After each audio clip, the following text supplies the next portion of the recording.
Should I do the intro? I don't think so. Righto. You can if you want. G'day, fellas. Pull yourself together.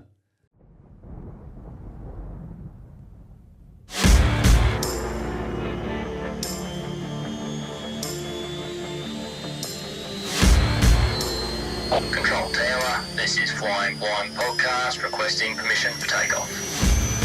Copy. Can you confirm your flight path and destination? Negative. I can't see shit, but we'll be right. We're just gonna wing it.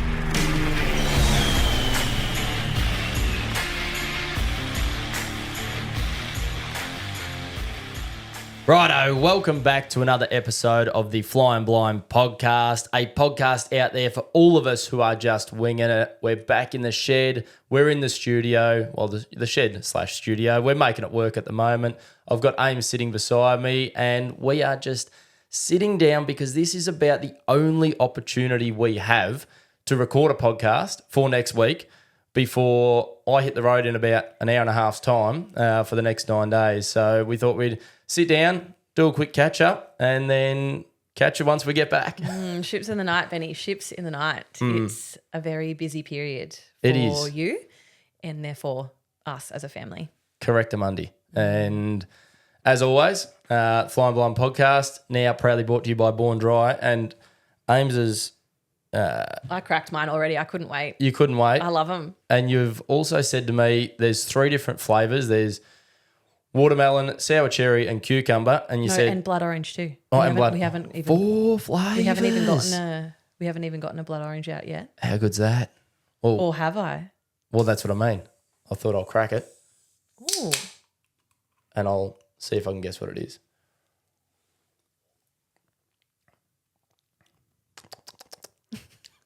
Sorry if you have like an aversion to hearing people eat and drink. Oh, you'll be right.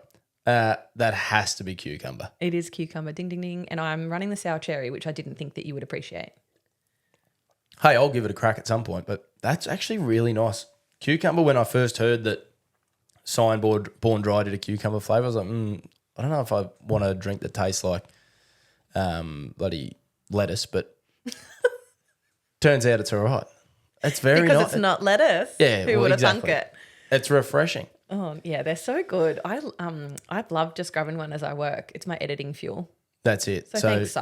Born Dry. Get absolutely. around it. Get around them. Get around good people doing good things. And I actually think that I'm going to kind of channel my inner Si because he's sober, yeah? That's the story, right? Correct them. Yeah, so I know we've spoke about it on the episode that I was on. I don't drink a lot, and I think that I will turn to these more than I turn to like an alcoholic ginger beer or something because they're so good. Oh, I might turn to them too and put vodka in them.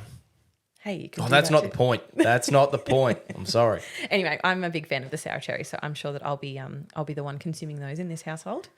But anyway, how are you, Benny? Busy Benny boy. Yes, but I actually loved hearing the other day, you and I played it for you on the radio when we were on the way out to BT's. Ben Crow did that interview on SEN, Yeah, that was good. and he's just released a new book, Where the Light Gets In, I think it's called. I've downloaded it on so. Audible. I think I've seen that on our Audible. I should know exactly what it's called. But Ben Crow, for those of you who haven't heard of him, he's a high performance sort of sports coach, and he got asked because he was running late for this radio interview, and he got asked and said, "How you been, mate? Obviously busy." And he said, "That is the one word." Well, there was actually 2 words. He said, "That's one of the 2 words that I don't want to use in 2026 is busy," because you just have this negative association with then being flat out. And I think it's just the way of the world these days. Yeah, I totally forgot about that, but I agree. I often try and instead of saying busy, I often try and say that life is beautifully chaotic because that just sums it up nicely, I feel. Yep. Between all the different lives that we live and the different hats that we wear across our days, it's beautifully chaotic. Side note, sorry if you can hear dogs barking. We are surrounded by beautiful puppies everywhere across Beautiful. the street. I don't know about that. I love them. And one backyard goes off at like a siren on the main road or something, and then we've got a street of howling dogs. So if you ever hear that, don't worry. It's just our dogs outside our beautiful, well acoustically lined, not shed. studio. Yeah, all right. That's yeah. Okay, rub it in that there. We've got a to-do list, and that includes acoustic installation. It'll be coming soon. The to-do list is just growing. And anyway, coming back to what we're talking about, we've got a beautifully chaotic life. Tell us what's on the calendar.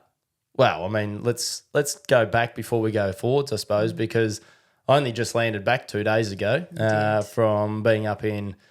See, I thought we were going to Queensland because I was flying to Queensland. I flew to the Gold Coast and cocked that up from day one because your boarding pass says leaving 7:30, daylight savings time, landing in Queensland 8:30. So then I'm telling Curb, who was in last week's episode that you would have heard come out, I'm telling him, well, mate, you got to pick me up at 8:30. And then I'm texting him as I'm leaving going, mate, just all on time. Everything's all good. 7:30 here. I'll see you at 8:30. He goes, mate, I'm on the same time as you. I live in New South Wales, just over the border. So we cocked that up, but we made it work. And anyway, so it wasn't really in Queensland at all. I flew into Queensland, recorded with Curb in Queensland, Coolangatta, just on the border. So hopefully everyone enjoyed that episode last week. And then, headed down and did Kingscliff High School, which was awesome. So I had A presentation. What grade was it? 2 sessions there. So I had a year 7 group, which was about 120 year 7s and then about 120 year 11s nice. For a 2-hour workshop. And they were great too. Both sessions obviously different because of the age groups, and I've got to tailor the way I do each session, tell the stories, activities, music, whatnot. Year 11s you can sort of get down and sort of get a little bit more nitty-gritty with some of the deeper stuff and a little bit more practical stuff when it comes to what can potentially help you build resilience, get through the tough stuff, X, Y, Z. And then year 7s, it's like, right, every 3.7 minutes, you've got to give them an energy break because you can just hear them from up on stage clicking their pens and kicking each other and elbowing each other. And I reckon the funniest part was year 7s, right? So I've got up there and I've said, morning, everyone. As you've just heard, my name's Ben. Great to be here. And I just hear this one year 7 go, is your name Bend Over? Is that still a running joke, is it? Apparently so. And I said, and I was like, do I go there? If I go there and let them know that I've heard it, then they're only going to double down and think that let's just joke the whole time. So I've gone chose to ignore it and just had that awkward moment of silence. Oh my gosh. That's do you remember when my auntie used to call you that? And my cousin had to be like, Mum, stop it, because she's a little bit funny. She used to say, hi, my Bendova, how are you? And we were like, yeah, it was just no, fucking weird. Stop it. Shout out Auntie Yussi. We love you, Auntie Yussi. Don't say that. Don't say that anymore, please. That just took me right back. I just can't believe that's still a thing, Bendova. Yeah. Anyway, hi, so Bendova. Kingscliff High. Actually, that was the other part that happened up there was I rolled with the same. It's becoming a little bit of a pattern I'm starting to figure out is I left booking a hotel to the last minute, and I went with the last minute thing because it actually worked out a whole lot cheaper because there must have been a heap of rooms available. I went, yep, sweet, Mantra, Kingscliff, near the high school, happy days. Then when I get dropped off by Curb to the Mantra, roll in there, get to the reception, and they go, oh, yep, checking in, happy days. Oh, by the way, your room, you're in wing 6 and your room is 673. I'm like, that sounds big. It's a big joint. I used to go on family holidays there. Well, I've been there multiple times and have very, very fond memories there, but it is big. It just kind of wraps around the central pool and restaurant area. Like there's levels and wings and buildings everywhere. And then there's another hotel next door. Like it's a huge complex. It is nuts. And I said to the lady, I said, now, obviously I can't see. That's why I got the cane here. And I'm thinking, this isn't going to sort of end well. I'm on level 2 apparently. Yeah, that's right. So it was 2673 or something. So like it was a number in the thousands that they'd given me for the room because it took into account the wing, the level, and the room number. Room number, yeah. And I said, how close is that to the lift? And they're saying, oh, it's a fair way because you've got to get down to wing 6. And I said, is there a room anywhere in all of these wings? Like if I'm in wing 6, there must be a wing 1, 2, 3, 4, 5. What's the closest to the reception desk? Yeah, I was like, is there a room a little bit closer, easier to get to? So it took them about 10 or 15 minutes and I sat there and they ended up saying, oh, yeah, we've got you a room in wing 7. Like, okay, wing 7. But wing 7 on the ground floor. And they'd actually considered it quite well because basically I just had to walk 3.5 kilometres in a straight line and then hit a wall, turn right, walk another 500 metres. And then once I got through a door, then it was the first door on the right was my room. So, Nice. I mean, after I'd walked that 3.5 kilometres, I did finally get there and it wasn't too bad. So I got my steps up pretty quick that day. But yeah, that joint is huge. That reminds me of when we went on the cruise with my family for my mum's 50th. And I think we spoke about, like, I really think that you lean into your intuition more than you realise. And you said, no, it's just common sense. And common sense really came into play when we went on that cruise because we had my entire extended family there. Like, how many of us were there? Like 30 plus. All my younger cousins, all my, like, they're my second, third, fourth cousins, but they're more like aunties and uncles. And we hit some very rough seas one day. And out of the 30 plus of us, there was only, I think, 3 or 4 of you that didn't get sick. So you didn't get seasick because you're very well accustomed to The high seas. the high seas when you go deep sea fishing. My mum didn't get too sick. Like she wasn't too bad. And then one of my younger cousins and her grandma. I think that you were the only 4 that didn't get sick. Oh, the rest were ratchet. The whole boat was, there were no sick bags anywhere. The top pool deck looked like a bloody hospital precinct because everyone was trying to lay out in the open rather than being in their beds.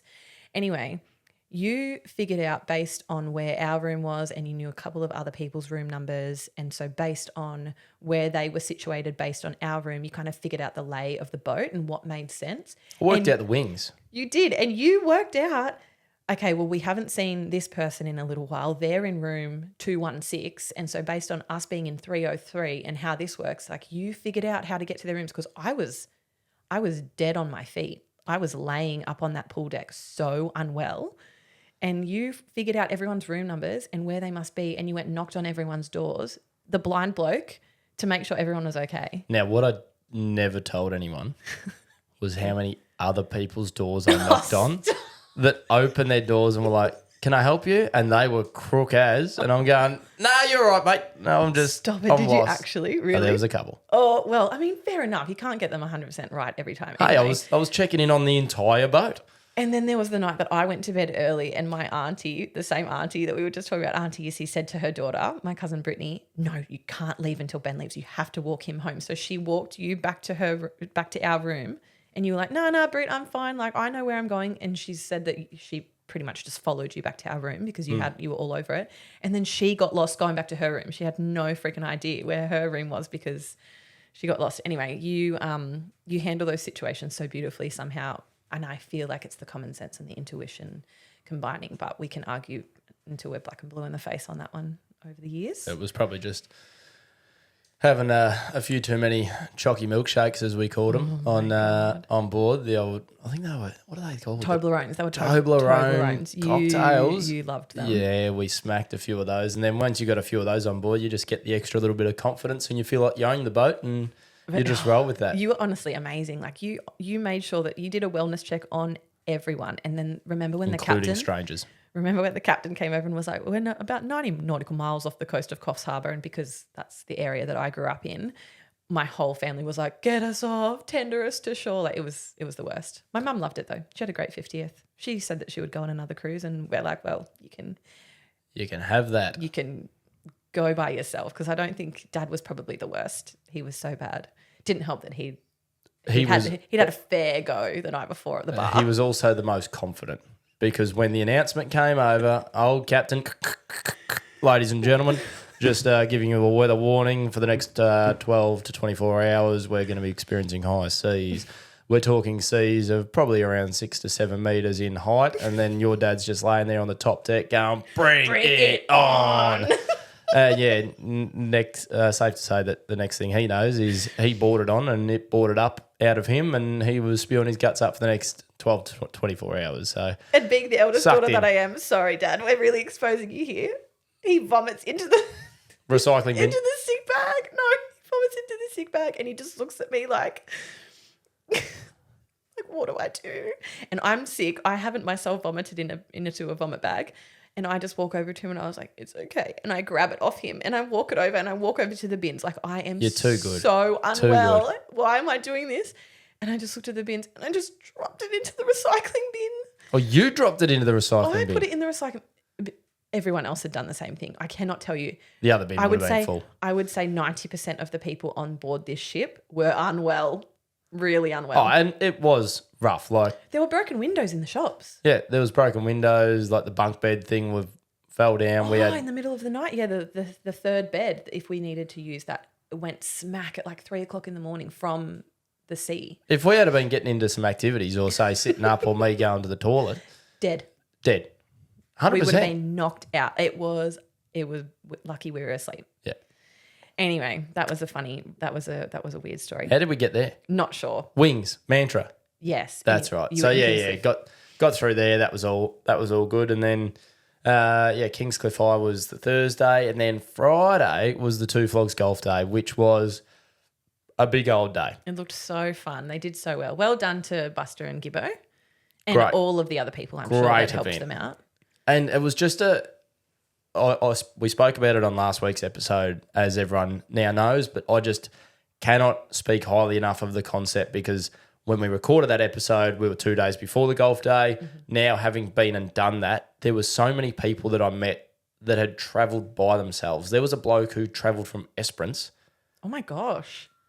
That is by himself to the Two Flogs Golf Day. that is commitment.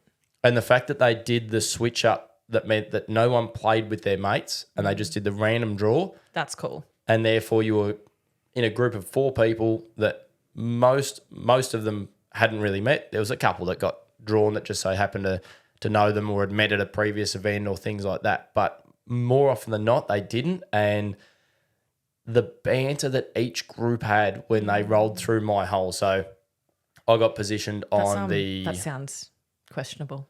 Anyway, What do you mean? What did I say? when they rolled through my hole. Oh, yeah. Well, okay. You didn't have to highlight that point. Had to. Anyway, so they came Well, through. they did, but... What hole number were you on the golf course? Well, Buster told me I was going to be on hole number 4. Yeah. So we Thursday night, we had the team announcements. We were there. Fair lot of the crew were there. Nux was there. Great to catch up with him, having a few drinks. Shout out to all the flog community. Super welcoming, loving the podcast here, which was just fantastic to hear. And then, they did the team presentations, and then we sort of rolled on from there, back to the Riverview, back up onto the balcony, a few more drinks, a few more shenanigans, and then once we got kicked out of there, because some bloke came out of his room and said, "Excuse me, I've sort of been putting up with this commotion for a while, but I'm having surgery at 7 a.m. Oh. And it was Poor now bloke. 2 or 3. So we went, yeah, righto, mate, we'll get out of here. No stress. Sorry. Like Tommy, Pooh, Quinn, that all rolled in at sort of 12:15. Klutzy got there from Beaver B. He got there just before midnight. So they're all ready to go. Yeah. So the party's starting at And midnight. when you boys all get together, you seem to like, what is sleep? Oh, no, we sit around and drink cups of tea. Yeah. Can chat. All of you can chat. Love a yarn. So we're sitting there and that's all well and good. Then we're standing in the park for a while and thinking, all right, this is starting to feel a little bit sus. Once we just stood in the park for an hour, so we decided to go our separate ways. We went back to the accommodation and had a couple more out on the deck there and pulled up stumps about 4. And luckily, and as you and I have talked about, the golf day wasn't kicking off until 12:30. Brilliant concept. Never heard of a golf day kicking off any later than 7:30. Yeah, most golf days are always a morning tee off at Sparrows, and then your presentations are from lunch onwards. But this was ideal. So Well done. roll up, 10:30. There was the bacon and egg brekkie, cure the hangover, have a beer. There was a putt comp there for Livin', the Livin' charity. nice. So there was a putt comp there, which was great. And then bit of a rev up. Everyone jumped in their carts. Off we went. And Kerb had said, right, I'll set you up in a golf cart, Ben, where I'll get someone to drive you down to the 4th hole. I'll set you up there. You'll have an esky with beers. You'll have a club. You'll be good to go. Bottles of water. You'll be right. Stationed there for the day. So Moose drives me down and gets me to the 4th hole. And we're going, this sort of doesn't look right. And then Moose rings Buster and goes, oh, no, Ben's meant to be on the 3rd hole. So then we turn around, we go back to the 3rd hole. Moose doesn't know his way around the golf course, so he's going, I don't know where the 3rd hole is, and I don't know where the 4th hole is. Yeah, we're just cruising around, and everyone's sort of waiting on us to start. And we get there, pull up and said, righto, boys, what's going on? You ready to go? The first bloke was stretching about to do he was doing his practice shots. I said, whoa. Nah. I said, I don't know if you know what's going on here, but you've got to hit now your first shot of the day blindfolded. He's like, what? So did people all start on different holes? Is that how everyone was able to tee off at the same time? Yep. Yeah, okay, cool. So also great concept. Every group, cross all the different holes, and then you rotate round. Yeah, nice. And then there was maybe every 2nd or 3rd hole had 2 groups on it to start. Yeah, cool. Which was cool. So we had 2 groups to start on the 3rd hole, and then to start with, because we wanted to get everyone up and going, there was probably about 5 or 6 blokes who hit off blindfolded, and then the concept was that they would hit blindfolded, then I would hit a ball at the end, one of their balls, because I wasn't going to obviously go and find my ball, and they could take the best shot because they were playing 4-ball Ambrose.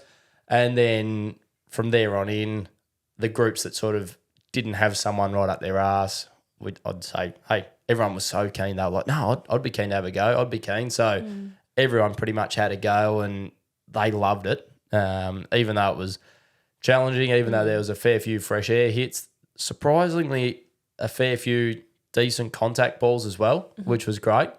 And you had everyone around kind of like guiding them and giving them a bit of the lay of where the club was, where the ball was, what people do for you, yeah? Like it wasn't like they had to just it wasn't just a good luck. Put the club there and then kind of step back and hope that they haven't moved, because, you know, I can say us fully sighted people, I don't realise how much we move without realising. Do you know what I mean? Like water skiing, for instance, if I close my eyes, I'll drift outside of the wake or further outside of the wake than what I thought I was fully thinking that I had not moved a centimetre. Yeah, so that's exactly what we did. So I didn't just say, hey, put a blindfold on, good luck. Yeah. I sort of ran them through, hey, this is probably a couple of options and ideas of the best way to go about this. So when the group would get there, I'd get them all standing around and say, look, listen, basically what you have to do is you have to put the blindfold on before you tee the ball up. Okay.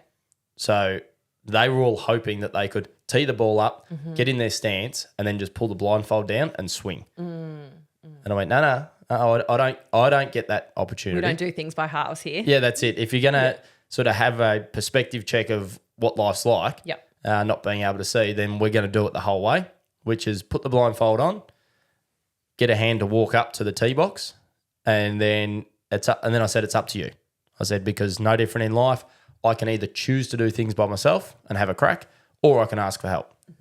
Neither's right or wrong, and both work. So I said, up to you. You can either get a mate to tee the ball up for you, or you can tee it up yourself and then get a mate to help guide you and make sure that the club's behind the ball and you're facing the right direction, and away you go. And because we were doing it that way, naturally, the longer the day went on, the more beers that we had, the more shenanigans came into play. Of course. And I reckon Gus was my first victim, because it was just way too tempting. He was there and he said, yeah, Ben, I'll get you on my team. You can help team a ball up. And I said, yeah, righto, mate. So teed it all up for him. And I put the tee in there, and then right at the last second, I pulled the tee and the ball out and moved it a foot towards me. Of course. And I said, righto, just give it heaps, Gus. Open the shoulders up. Have a crack, mate. And he's just leant into this thing. Fresh-aired it, obviously, because he was nowhere near the ball. Do we have a video of this? Well, I believe so. Okay, we'll have to. Someone will have a video we'll have to track somewhere. this down, because we've got, like, you sent through to me quite a few good videos of people giving it a shot, literally. Got plenty more. Great. I want to see Plenty more. more. It was so good. Yeah. So cool. And then he had a second shot and a third shot. And he's starting to question himself. And everyone's like, "Nah, mate, you'll get it this time. Oh, we believe in you, mate. You're getting closer every time." They were sort of all going along with the story. They'd picked it up perfectly.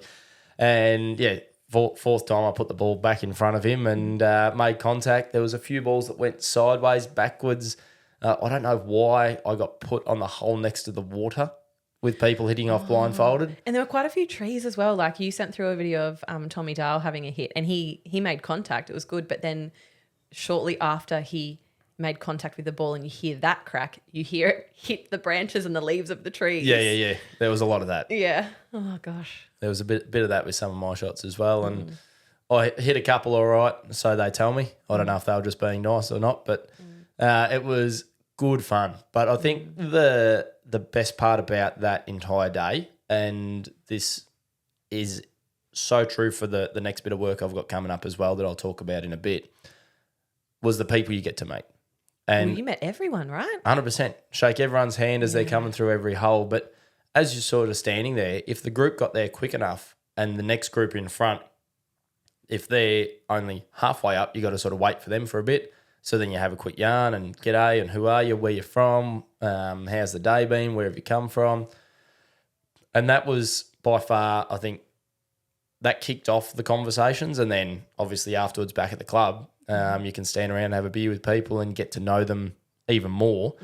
And that's always my favourite part of doing what I do. Yeah. Is the people you get to meet, the stories that they feel like they can share, especially off the back of the potty now where they're loving the concept of flying blind. They're talking about some of the things that they've been through and when they've had to wing it and the tough stuff they've faced. And, yeah, I think that was pretty cool and pretty humbling to know that on the course I was probably one of those blokes that people felt comfortable in opening up to a little bit. But also having a great laugh with. Like, there was plenty of piss taken as well. Of course. You've just got that energy about you. Like, people feel comfortable with you to either have a laugh or, tell their deepest, darkest sometime. And, That's life, right? Like, it's ups and downs. But you're a very safe person for people, whether you've known them for a long time or a short time in these people's case. But I think that's really cool when you came home and you said so many of the people were talking about the potty and talking about flying blind and saying that they love listening to it. And it's so cool because we see the stats and whatever and then listener numbers, but they're just numbers on a screen. Like, and then you have real those people with real stories. That's right. Like there's actually so many people out there listening that, we're stoked. We couldn't be more grateful for all these people. But then not only do they listen, but then they talk to you about it too. And that's really humbling. It's really cool. They're talking about really it. Motivating, really just, it's awesome.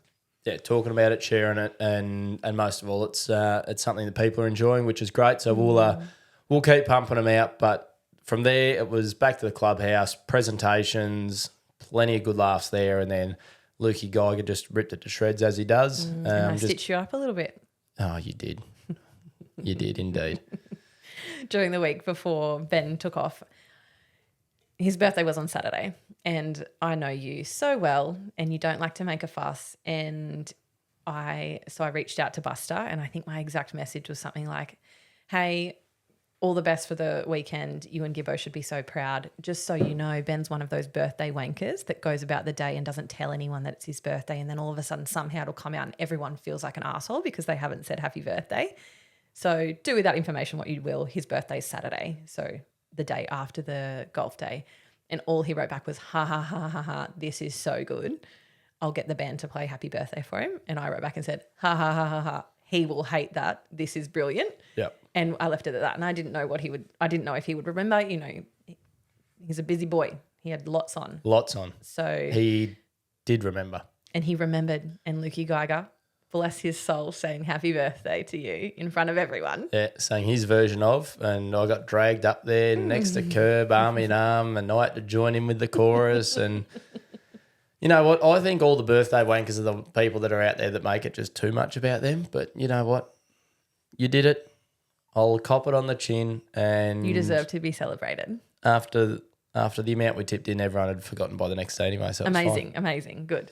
That was all good. Suits you perfectly. Yeah, but you came home and you got to celebrate your birthday, second half of your birthday with us, which we loved. Yeah, that was great. Yeah. Because we only had, as we're getting to now, a day and a half before in if I could look at my watch, I would, an hour and a half before jumping on a plane from Melbourne to Adelaide, Adelaide to Port Lincoln for a Ski for Life Mates on a Mission program for 9 days, where we're covering everywhere from Tumby Bay, I'll get this right, Tumby Bay, Cleve, Woodner, Cummins, Streaky Bay, Alliston, and Port Lincoln itself. So we've got a heap of different events. I think all in all, we've got, 28 sessions. And so by the time 28 this events in episode 7 comes out, days. you would have just finished. You'll be traveling back the day that this episode comes out. Is that right? That is correct. Yeah. Yeah. So and that's huge. So hopefully it all went well. Hopefully everyone out there who's listening that I met along the way enjoyed the sessions. And I'm sure they would have. hopefully we made it, because I don't want to necessarily go swimming with sharks. Everyone's like, oh, hey, Port Lincoln, are you going swimming with sharks? No, I'm not going swimming with sharks. I don't like sharks. You're not I a don't shark like man. no. You're not an ocean man. I love catching sharks. Gummy sharks. I'd love to catch big sharks. Yeah. But I don't want to swim with sharks. No. Surfing's one thing that does not interest me at all. No. But I'm happy to go on the beach as long as I'm still standing. And it's not even a thing of, well, I can't see, because no one's going to see a shark coming. No. Right? But it just, I grew up fishing in Darwin and being taught to respect the crocs in the river. You never put your hand in the river. And then all of a sudden, you got all these massive sharks that live in the ocean. Oh, no, we'll just go and swim with them. You'll be right. No, it's their house. I'm going to leave them to it, and I'll just frolic around in the waves, and that'll do me. So I think I think it's a very visual experience as well, though, when you go swimming with the whale sharks, because you're in a cage, and so you don't, whale sharks. whatever sharks they are. Oh yeah. No, they're great white sharks. You go swimming with great white sharks in Port Lincoln. Well, you can in the cage. Yeah, but you can't see them. Are you going to sense them? Maybe. I don't know. I don't know if it's an experience that you will necessarily get a lot out of. Well, apparently they smash up against the cage and stuff. Oh, okay. Maybe you should do it. Maybe I shouldn't. You'll be safe. No. You'll be right. Anyway, yeah, it's that's a big trip. That's Yeah, a big trip. And, And then a then big you trip get for back- us. as a family. Yeah, Correct. because I stay here with the girls, which is so fun. But it's part and parcel of the life we've chosen. And I think most years for the last 2 or 3 years now, it's been close to 100 plus nights away from the family each year. I often say you spend about a third of the year on the road. Yeah. For various different reasons, but primarily it's because you are a professional speaker. And this is so interesting, actually. I was thinking about it just during the week so we met 11 years ago, and the way we met was that I was an event manager and I worked in Sydney for a professional speaker and communication training company, and you came through that company to do workshops and content around Yeah, to learn how speaking. to get better. Yeah, to be a professional speaker. We should find the first ever video that Let's not. No, we should. It's so great. No. Anyway, and you came to the events and I fell in love with you, and thankfully you fell in love with me too. Yeah, I was going to say it was mutual. It was very mutual. And so yeah, you came to these events that I was running, and my boss were a husband and wife duo. The husband is a professional speaker himself. The wife works heavily in the business too, but also raises the family when he is on the road.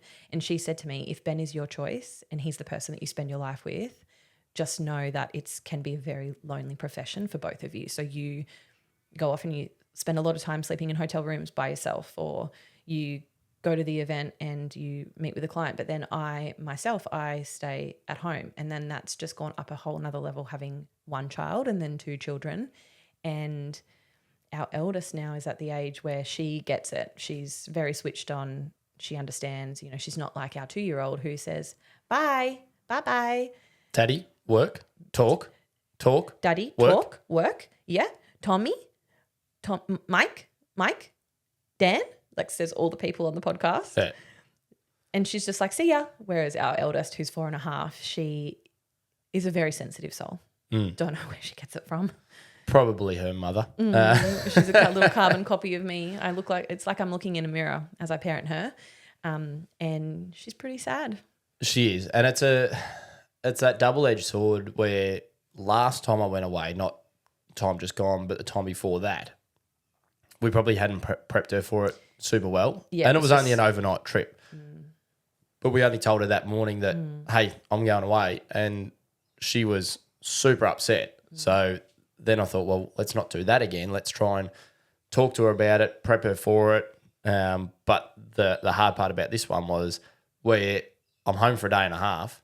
So she's rapt to have you home. And especially being your birthday. Like she was all about it being your birthday. She was so excited she was for pumped. you. She was 10 times And more really pumped than me. birthdays for us now are, it's for the kids and about the kids, even though it's our birthday. How good was the present? Oh, So so the morning of Benny's There you go. birthday, he was in Murwillumbah, which is in New South Wales, just to clarify, not Queensland, as you thought. And he wasn't flying in until 3:00. So that whole day I was kind of like, we're going to make Daddy a card. We're going to wrap his presents. We're going to make sure the house is nice and tidy so that when he walks in, his presents are all there. Like, it's going to be so cool. And then when he's coming, we can stand by the window and you can see the taxi pull up. Like, I was just making it so exciting that Daddy was coming home. And so then I was explaining to our 4.5-year-old, and I was showing her everything that we got for you. And she said, I want to get Daddy a present. And I was like, okay, well, we got time. What do you think Daddy would like? And she said, I think my daddy would like a Mr. Potato Head. And I went, okay, why do you think Daddy would like a Mr. Potato Head? She said, well, you know how my sister got the Mr. Potato Head game? Well, you can feel all of the pieces. So Daddy knows what is an arm and what is a mouth. He can feel it and he knows all the eyes. And they're only little ones. So I think my daddy would like a big Mr. Potato Head because he's a big daddy. big daddy. And I just went, oh, is that because, so you think that he can feel all of the pieces because that's how he sees, like he can't use his eyes to see? And she said, yes, his eyes don't work. And so he uses his hands and he can feel all the pieces.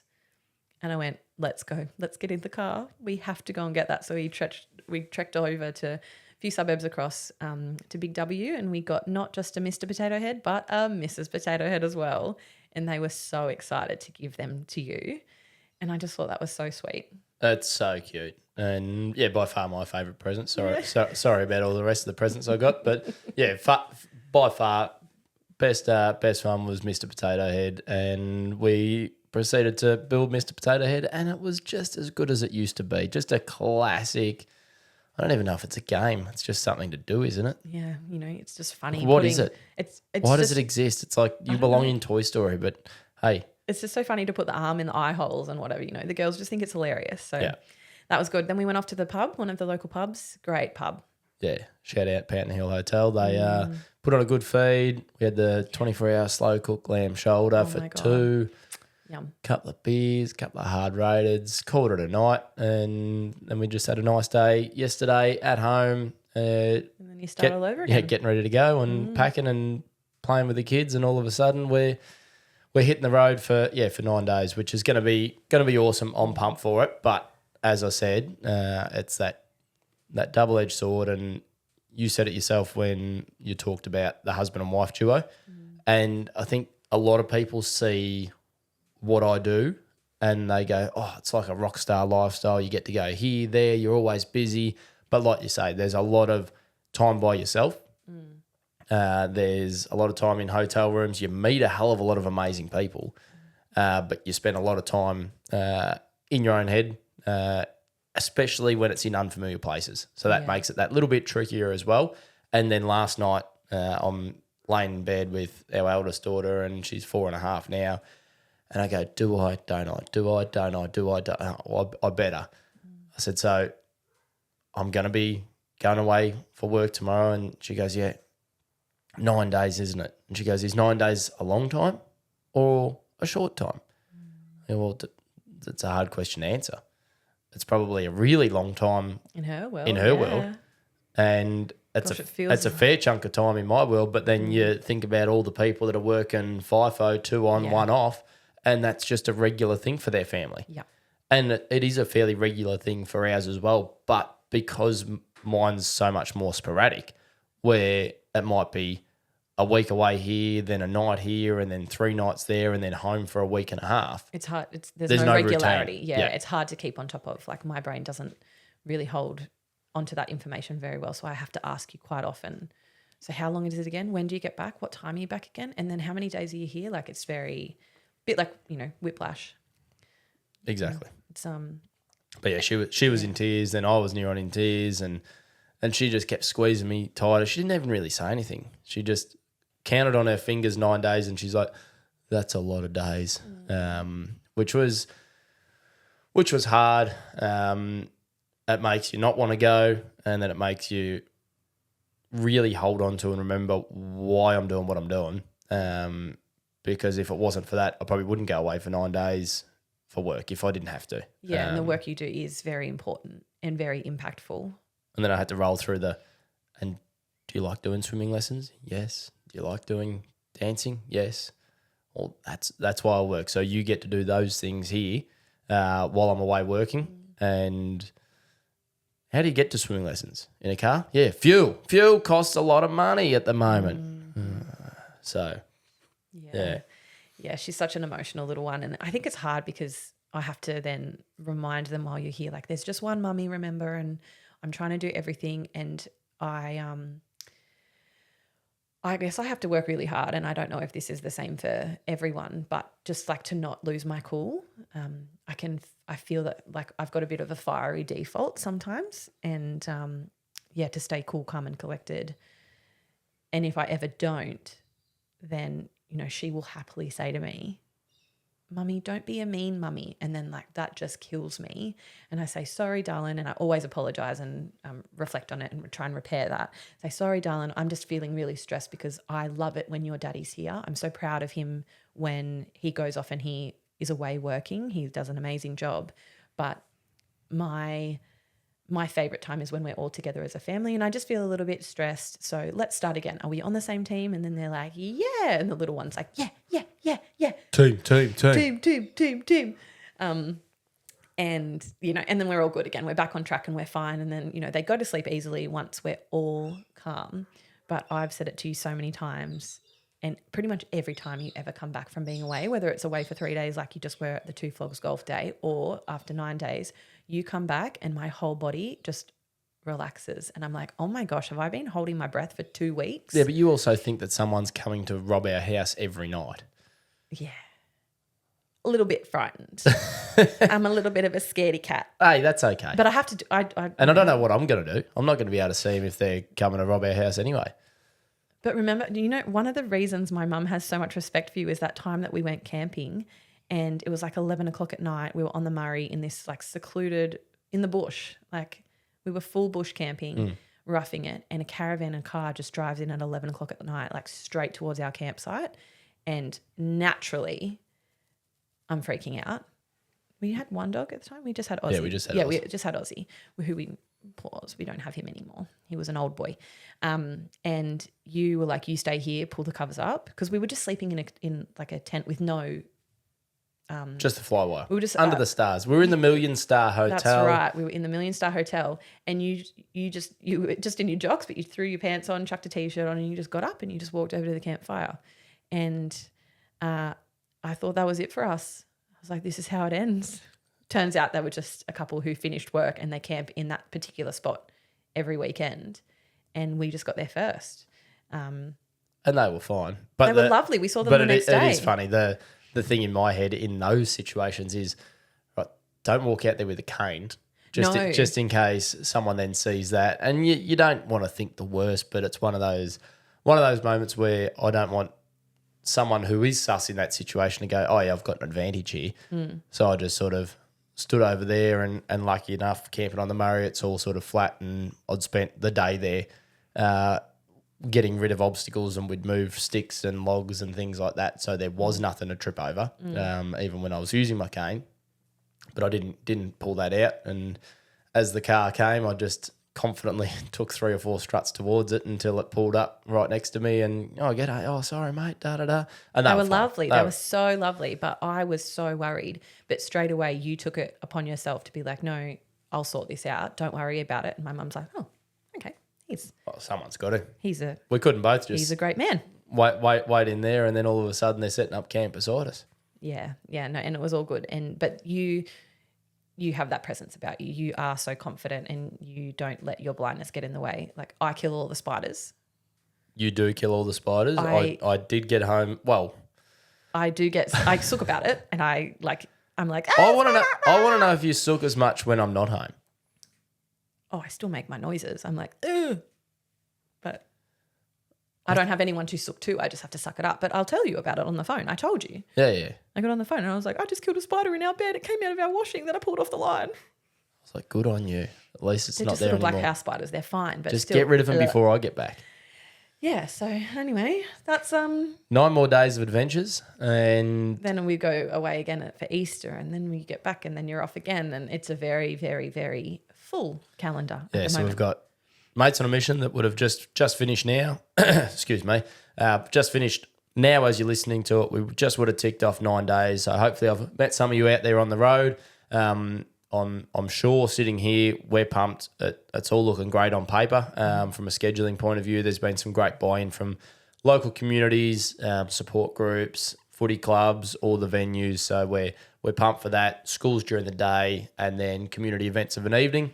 And then, yeah, as you said, come back.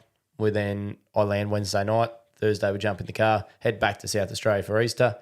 And then I'm back for a day and head to Tassie for a Tourism Tasmania project, which is going to be unreal. But we'll talk more about that in episodes to come. But I better go Yes, you because better. my taxi's arriving in 10 minutes and I need to finish packing. But we thought we'd check in, get this pumped out while we can, while we've got the opportunity, because there isn't a whole lot of time at the moment. But we're committed to an episodes. episode a week. Yep. We've started this way. We're going to keep it this way.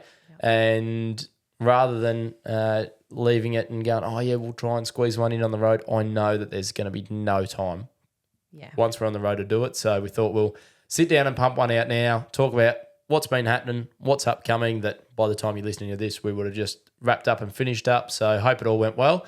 And I hope we've survived here at home. I hope you come back to calm and not chaos. But we'll see. Who cares? Who cares? We just if the house is in shambles, the house is in shambles.